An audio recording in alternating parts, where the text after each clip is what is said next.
Good afternoon. Thank you, John, for that generous introduction. I'm Janelle Chan, and I'm a community developer. And that's my title. And I hope that by the end of this presentation, you'll see how I came to be that title, as well as what I want to do during my Loeb year. To start my story, I'd like to tell you that I'm an immigrant. I immigrated to the United States from a province in southern China, from a city called Zhuhai, and to the Silicon Valley in California. I am also a fifth-generation Asian American, and when I look at my work, my career, I really see it as an extension of my family's legacy in building and contributing to the growth of the United States. It's almost poetic that my family has spent generations trying to escape or avoid living in Chinatown, and I find so much honor and purpose and gratefulness in being able to serve the Boston Chinatown community for the past decade. As John said, I run a community development corporation in Boston's Chinatown. We are called Asian Community Development Corporation. We started over about 28 years ago by a band of local community leaders, residents, as well as professionals, including a good number of lawyers. They got together when they realized that in Chinatown, folks can't live there any longer, or they are having really a hard time staying in the neighborhood that they really depended on, where their community is, because of primarily because, one, they were forced out, kicked out by urban renewal, or they were priced out and had to move to far-flung suburbs outside of Boston, outside and far away from their families and their communities, and oftentimes their jobs. So affordable housing has really been a mainstay of our work. We started with our first project. It's not much of a looker. It's called, thank you, your laughs agree with me, but it was one of the first projects that used low-income housing tax credits in the country. That's a really important tool for those in our field to build affordable housing. It was also one of the first projects in 20 years to build family housing in our neighborhood. And the intention was for it to catalyze change along the Washington Street corridor, or other people might know, called the combat zone. The combat zone was called that because there was a lot of crime, a lot of prostitution that occurred on that street. And so, we were at one end, and we really wanted to both revitalize, but also provide a place for residents to have an opportunity to live here. And so, the picture on the bottom, you might not be able to see it in the back. You'll see a line of people wrapped around our local upper school, the Josiah Quincy Upper School. And those are people waiting in line to get an application for our project. And there were only eight units. And I can tell you, we just had our project open up, and the line has not gotten any shorter. So our second project, we decided to go big or go home. The staff was probably maybe 5 people at that moment, give or take a few. And because Chinatown is such a land scarce area, really in the middle of downtown, we had to think creatively about what we can do. And for us to build the amount of affordable housing that our community wants and has expressed, we really had to partner up. We are known to do creative partnerships with for-profit entities, and this one we did a partnership with a for-profit developer. It was 251 units of housing. Our lender, Mass Housing, called it one of the most complicated projects it's ever seen. And I don't know if that was a compliment or not, but it's done. People are happy in there. It's 46% affordable. Both home ownership units are in there, as well as rental units. We were the first building to have a penthouse unit sell for more than $1 million in our whole neighborhood. And also within that building, we had folks who were formerly homeless. People live there. People have issues with their neighbor just like any other place, but people love living in Chinatown, and this building has really been a success for us thus far. So we moved on to what brought me to the organization, and it's around stories. It's around this project called Parcel 24. And you can see In this picture, I like this picture because you can really see how the parcel, but also Chinatown, is really mixed into downtown Boston. And downtown Boston has grown since we first came onto the scene and has started to creep into Chinatown, and ostensibly we are a downtown neighborhood. So here's another slide with some of the neighborhoods explicitly pointed out. And rather than showing buildings, I want to show you some pictures of people who are significant. In these pictures are folks who used to live on that site before urban renewal came into a neighborhood. They found letters pasted on their doors that said, "You got to vacate your home in 2 weeks." Many were not compensated. A lot of folks were renters and had no rights, and they had to go. So that was 300 residents. And as you can see, there's a diversity of folks who lived here. Chinatown has always been a gateway for immigrants. It was a tidal flood zone. It was filled in, and folks didn't want to live there because the railroad tracks crossed into our neighborhood. And so there was immigrants who were Irish, then subsequently Jewish immigrants, then the Syrian, Lebanese, and now the Chinese. They overlapped a bit. And so you see in the 50s and 60s, people really lived next to each other. And they lived in an area where it was, had ground floor retail, had people, their family mom and pop stores on the bottom. It was TOD before those terms were even created, right? So in there's also 2 pictures, and there, 2 of them were my former board members. Oh, actually, one of them is still my board member. And so these are the people that I am responsible to. So here's a progression of the site itself. On the picture on the top right, I call that the Great Wall of Chinatown. That was erected in place of the row houses that used to be there. And for a long time, the people who lived across the street, who were still living in row houses, could see cars zooming above on this highway on-ramp. And so that's what they saw instead of neighbors for a good 40 years. And so when the Big Dig project, or the Central Artery project, happened, which is one of the most expensive, I think the expensive project in all of the US, it put that highway underground. And so the community got wind of this exciting opportunity to get back this site for community purposes, to reclaim it, to reknit it back into our neighborhood, and to connect it to the rest of downtown, when it was at some point amputated. So here are our community members. You can see they're wearing earphones and all of that to be able to accommodate for their participation. And we went through massing exercises.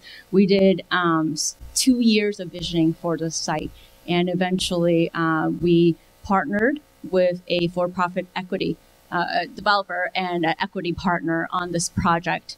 And the project started in 2002. And we're in 2015, and we've just finished our first phase. So real estate is a really long-term commitment in downtown, especially if you want to make a huge impact.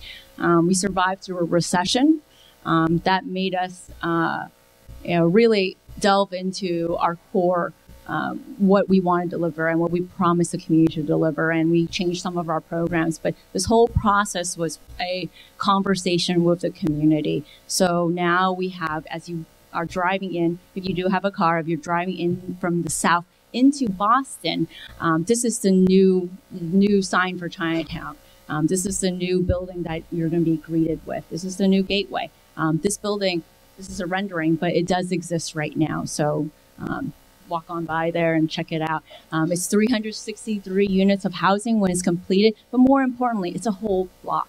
We're returning it back to a vibrant place that's part of our neighborhood. It's 40% affordable units. 217 of those are market rate, 95 affordable rentals, and 50 homeownership units that are going to double the affordable homeownership units in all of Chinatown. So, 50 doesn't sound like a big number, but it sort of tells you how few homeownership units actually exist in Chinatown, that this project by itself can double that, but also says that this project is pretty significant in and of itself. When we had our affordable rental lottery, we received 4,400 applications. for 95 units. And so when I first saw that, I was like, oh, great, we got 4,400 applications. And then I'm like, oh, God, we got 4,400 applications. You know, that's a really sad statistic for me to tell you all. I mean, it means that we need more affordable housing in our neighborhoods, in neighborhoods that provide folks with access to jobs, you know, to be a full adult, a full person, meaning that they can communicate, they can work, they can raise their families, and that's what Chinatown provides. So during our 30 years, we really realized that, well, you know, our projects, the big ones, come every 10 years, right? Well, what else can we do for our community, right? It's not just about the buildings themselves. What about the little projects? What about let's complete our streets? You know, what else is special about Chinatown? It's about the culture.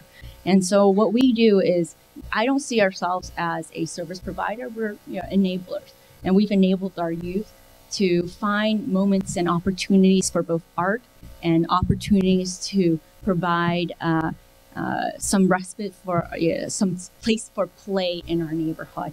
And we just had our 10th anniversary. We have a Kung Fu Film Festival out in Chinatown. It used to be a sturdy little lot that they cleaned up, and we show Kung Fu films. It's one of those things that is wonderful in that you see a bunch of different people come out, both the yuppies from, you know, Harvard or Cambridge who like Kung Fu movies, you know, to folks who are grandmas, grandparents, or the restaurant workers who are on their breaks. I see people bringing their own chairs to this event. And so, you know, I like this picture right here because it really shows you how Chinatown is definitely this neighborhood of resilience, right? While we're putting on this homegrown grassroots event, you see this high rise going up in the background and this hodgepodge of architecture, and yet somehow it still works together, right? We need to find that balance, and that's what we're trying to find.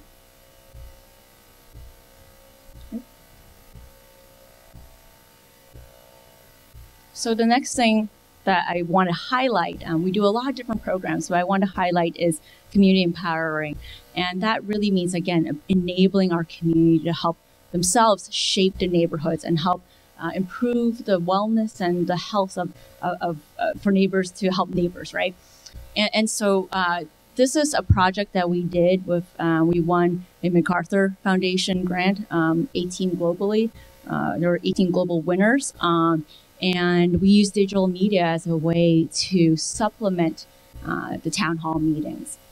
It doesn't replace grassroots organizing work, but it definitely, we're looking at creative ways to get people involved who traditionally are left out of the planning process. That includes women, that includes people who are working, that includes youth, and youth are super important. I bring them up over and over because for our community, youth are oftentimes the bridge for their families to the culture, but also to services. And so in this process of developing what is a digital platform, a video game, in essence, I didn't think I would be a principal investigator on a video game, but I was. We use this technology as a way to get those folks involved and also acknowledge their role as these mediators and bridge to the community. So I'm going to show a clip from a video we made about it.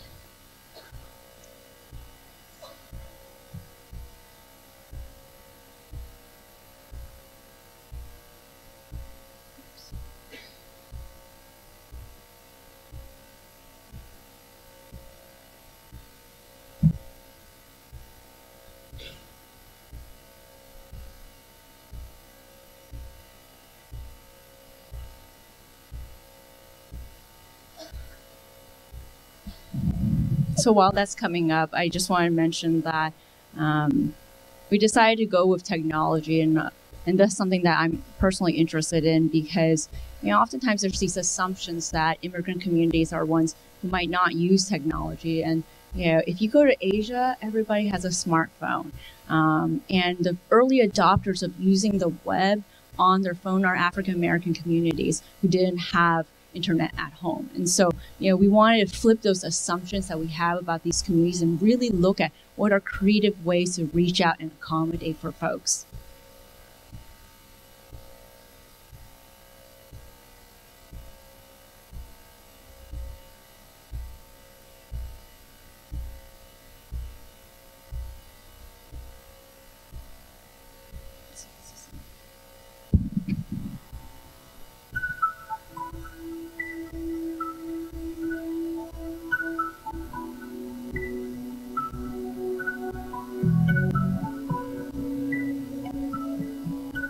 This project is really an intervention into the community meeting that happens, every day all over the country. People are getting together to discuss issues of urban planning, development, anything that's affecting the community. Participatory Chinatown is a new way of engaging in democratic processes that takes advantage of the affordances of new technology.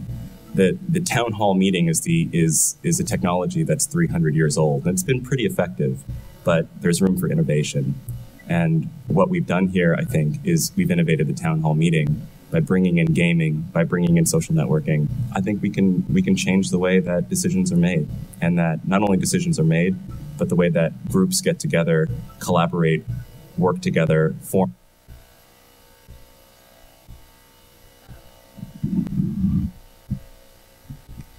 I think you get the idea. Actually, let's try it. There's a piece I'd like to show the actual. We don't get it.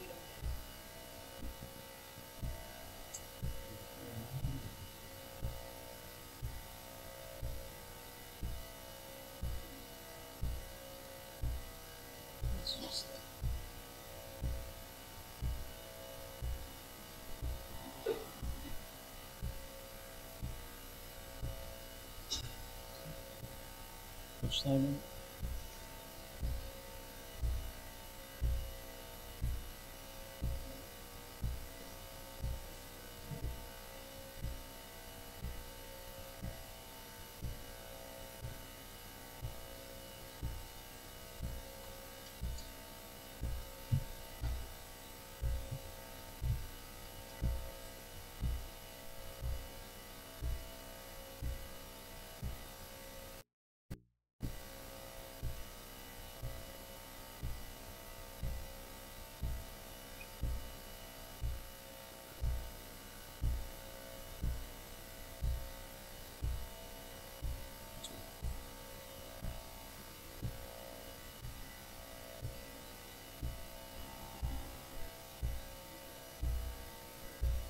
How many percent?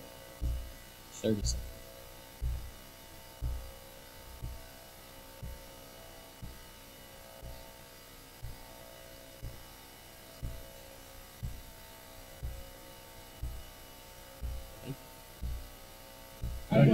Okay, so what we do is we go and explore and try to find these cards. So I've already gotten a few of them. And we read all the things that your character has, and then you try to find cards or spaces. So this person is interested in finding good restaurants and clothes and stuff for their apartment and meeting people. So we're trying to find places that can do that. You see so many people turning against the White House.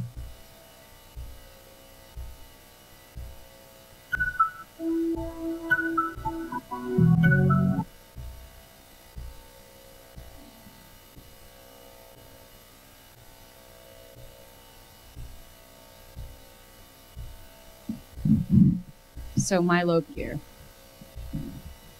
I like this picture because it shows all the things I'm interested in.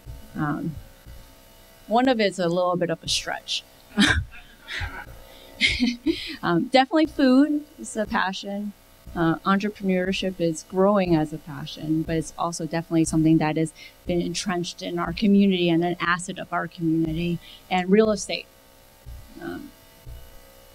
So what does all those three come together to? A few projects that I would love to have the brains of GSD to help me out on, the blood, sweat, and tears of maybe perhaps students.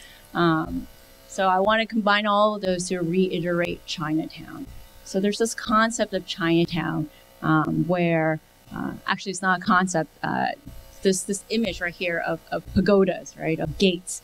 It's a big thing, and preservation of Chinatown has often meant preservation of buildings and this and these sort of signals and symbols. And I would like to push that a little bit further and to talk about preserving Chinatown as preserving opportunities, because what is characteristic of a Chinatown is its resiliency, its ability to provide continuous opportunity for different types of immigrants, right? And so the built environment should reflect that. It should not be capturing culture in a static way. It should not keep it, and relegate it to becoming a historic relic.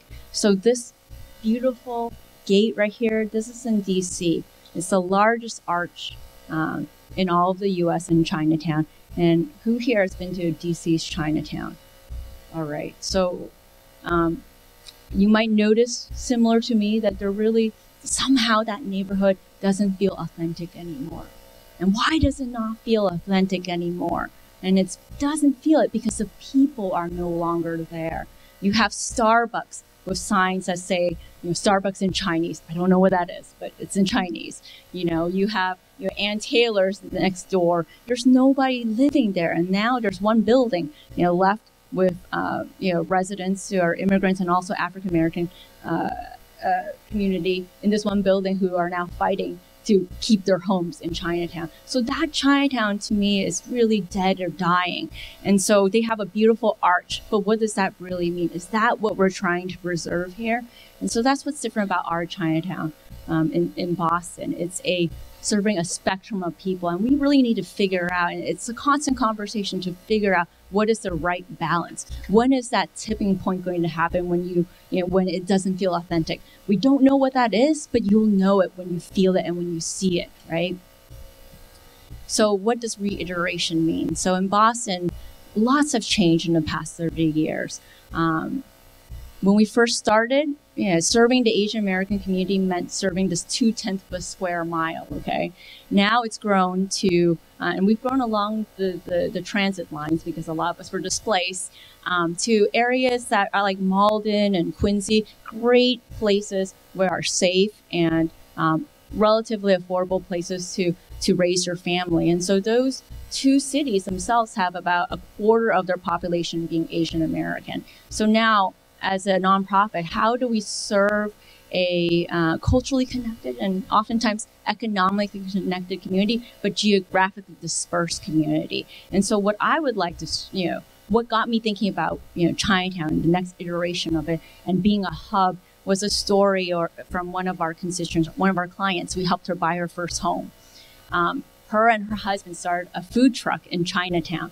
It sold like meats on a stick. That you oftentimes find in Asian night markets. It got so successful that they opened up a brick and mortar in Malden, of all places. And then they ended up buying a home in Quincy, right? And I asked her, well, what were your biggest barriers to gaining that, having that brick and mortar building? And she says, well, having a commercial kitchen. And surprisingly, getting people who are trained and good workers. That's an issue. And I would have thought that there's plenty of workers in Chinatown, right? But apparently there's a dearth of workers. There's a need for more workers. And so those ideas and those problems only come up when you talk to people, right? And that got me thinking about Chinatown as a hub, as an economic hub. What if we can incubate more of these businesses? Chinatown doesn't need any more new businesses. It's bustling right now. But what if we're incubating little, smaller business to go out into these other nodes with high concentrations of Asian Americans? What if we take, BRA-owned property, publicly owned property and convert them, just like how we did with Parcel 24, for a public good that's not just for the city, but for the region, right? And what I'm thinking about is perhaps a food accelerator, but perhaps a live workspace that includes entrepreneurs. And we're talking about the mom and pop entrepreneurs and also the workers, right? A live workspace, different and the same as what, we usually connect to artists. And so that's the ideas that I want to really kind of, get going while I'm here. So I started with a slide with China and I returned back to China in one of my final slides. What we found that in our work and many of our work and things that matter is there's oftentimes not enough funds for it. And one of the things that I'm interested in finding is how do we, change the narrative about foreign investments, change it in a way where international investments are garnered and also directed towards our domestic priorities, be it infrastructure or affordable housing. There's a new visa program out there where if you have $1 million, you can get a green card. Currently, those dollars are going towards luxury projects. A lot of them are going in New York, not for public benefits, right? And so what if we were able to start a fund and really broker this relationship where we have foreign investors, but investing in things that we care about? You know, Chinese investing in Chinese American interests, in Boston interests. I think that's something else that I want to look into and perhaps make it work out here. And so, you know, those are some ideas. I have a lot more, but I will leave time for questions, and my contact information is it's right there. Thank you.